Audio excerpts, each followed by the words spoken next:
Okay, so I'm here at the Everyman Theatre for the unveiling of the plaque to Frederick Douglass, who was one of the foremost activists of the mid 19th century, most photographed American, famously, and an incredible human being. Escaped from slavery, African American minister, and fundamental commentator on many subjects, including emancipation, temperance, and Douglas is featured in my forthcoming book, loosely titled "The Americans Are Now Become Square." So here is the presentation. To the Everyman or the Spiritual Plus 3J. My name is Mike Demanso. I'm the Chief Executive here at the Everyman, and thank you so much for joining us on such an auspicious occasion when we get to unveil a plaque to Frederick Douglass. Some of you may remember that over COVID, all the theatres were closed, and we were looking at ways to engage people, engage our communities outside of the theatres. And we were so fortunate to be able to work with Laurence there, of course, on the anti-secret they're out there. You should come up and sit with us. You can go stand up there. Basically, all being said, for instance, tours that uncover Liverpool, some sort of hidden history in the transatlantic slave trade. And during that time, we had some revelations. Hey, Laurence, how you doing? And we found out some revelations that I wanted Laurence just to share with us today about one of the revelations we found that was very specific to the Everyman. Yeah. Well, thanks, Mark.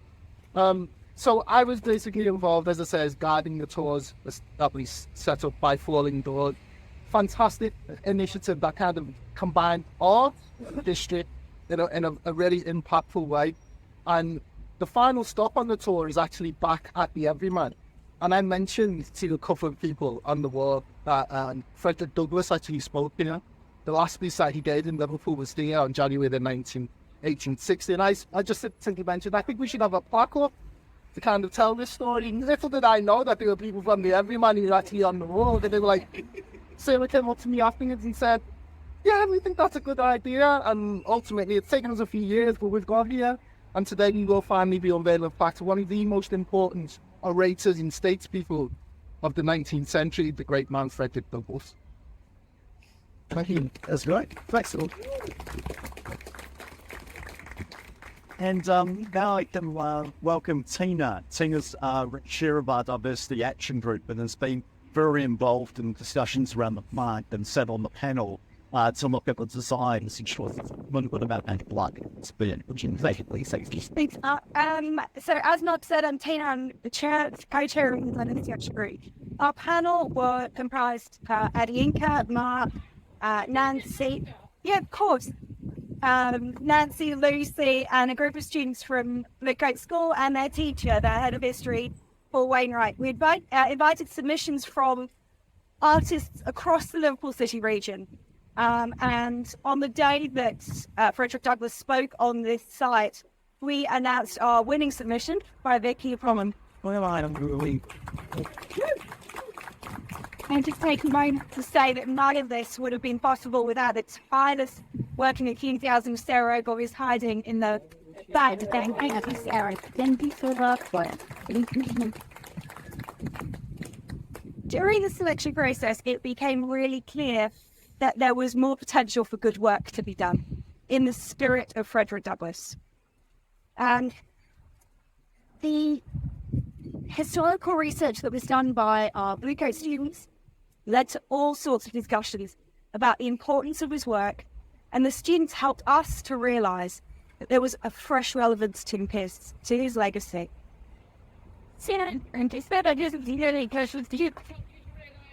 That this was all still so fresh and so important. Sorry, the wind is not helping.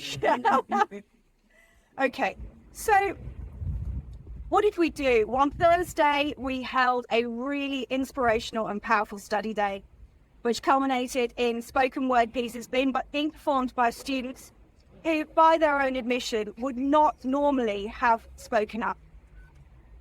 We helped them and encouraged them to describe their experiences of immigration and discrimination and their desire to do as Douglass did, to speak their truth quietly if necessary, with strength, but also with humility and with dignity.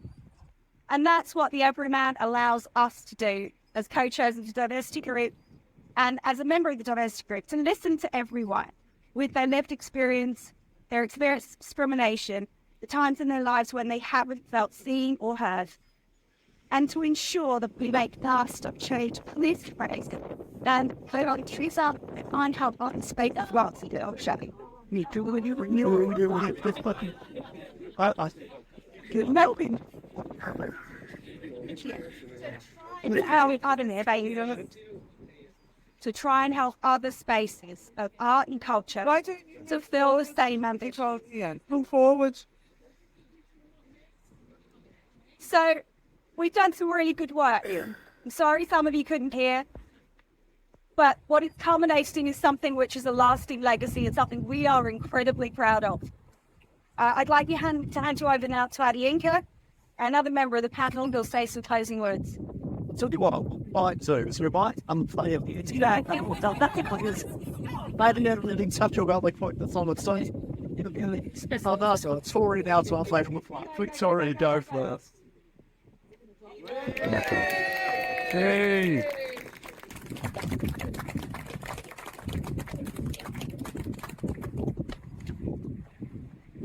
I'm getting labeling with pictures of So yeah, this quote, liberty is meaningless where the right to utter one's thoughts and opinions has ceased to exist. I mean, I don't know how much you guys know about Frederick Douglass. He is a phenomenal, inspirational figure, a man who himself was a slave, freed himself from slavery, and then ended up becoming an abolitionist and a really great orator, a speaker, and encourager of the abolitionist movement across the United States and across the world. He was an amazing figure. He stood a lot taller than I do, and spoke a lot better than I did. But he said a lot of things. If you go on the internet, you can find loads of his quotes, loads of his speeches. But for one of the quotes that we all wanted to be on the building here, we thought that this one really encapsulated not only the sum total of what Frederick Douglass believed in, because he was a Christian, he was a minister, but he was also a believer in lots of different things. He championed women's rights, he championed lots of different types of people's rights.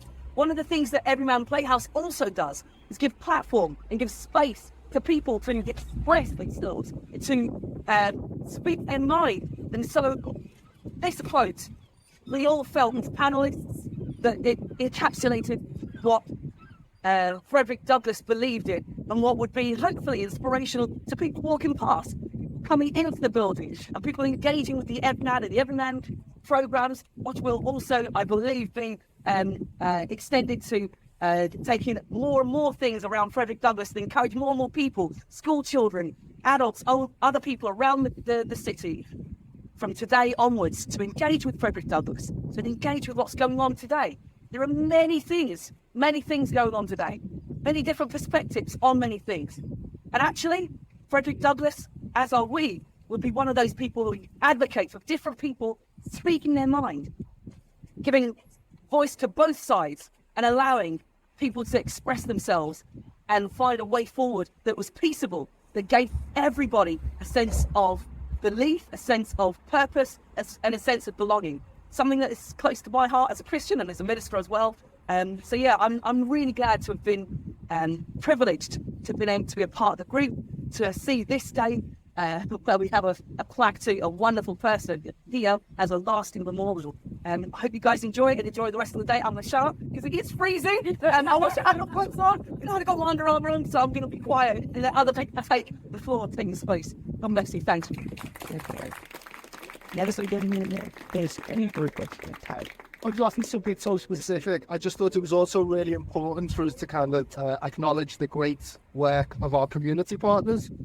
So the Liverpool Black History Research Group were instrumental into the development of this plaque. The Liverpool Black Men's Group, which I is representing, and also the Liverpool Slavery Memorial Project, which is leading on a range of memorials across the city to highlight aspects in Liverpool's modern black history and the important role that slavery played in the development of what became one of the most important trading centres of the world.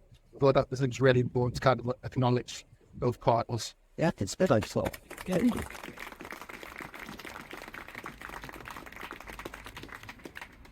Thank you so much for joining us this morning out here in the cold. Sorry to keep you standing for so long. But please do come in if you want to hear more about Frederick Douglass. We're going into F1, which is just inside the Everyman. It's warmer in there, and you can hear a little bit more and discuss with us a little bit more about the importance of the command. Thank you very, very much.